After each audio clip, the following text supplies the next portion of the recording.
প্ৰেম হৃদয়ৰ পৰা কৰিলে বাস্তৱতো হ'ব পাৰে। কাৰোবাক ভালপোৱা মানে যে সম্পূৰ্ণ নিজৰ কৰা নহয়। এটা সম্পৰ্ক মানে যে ভালপোৱা নহয়। স্বাৰ্থহীন হৈও কাৰোবাক ভাল পাব পাৰে, যাৰ সুকীয়া মাদকতা আছে।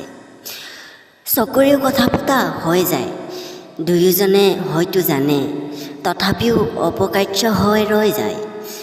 কথাবোৰ সপোনৰ দিঠকৰ জুলুঙাখনত বান্ধি থোৱা। বহুকো হৃদয় ভাষাৰে অনুভৱ কৰি ভাল লাগে।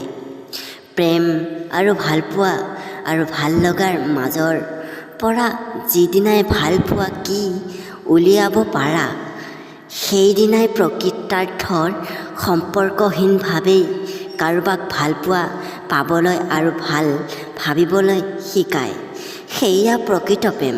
জীৱন যেন লাগিলেও সকলো হিয়া উজাৰি দিয়া।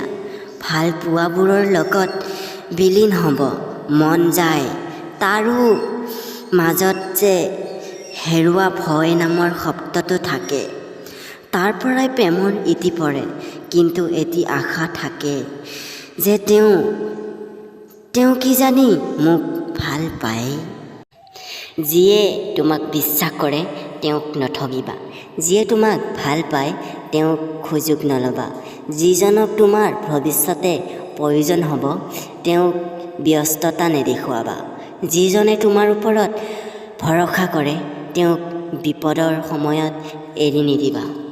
তেতিয়া বৰষুণজাক আহিছিলেই, তোমালৈ মনত পৰিছিল।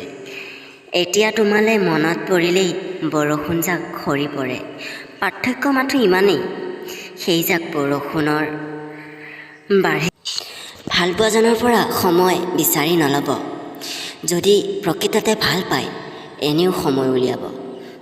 যদি তুমি সময় পাইহে মেছেজ কৰিছা তেন্তে মনত ৰাখিবা, ৰিপ্লাইও মই আজি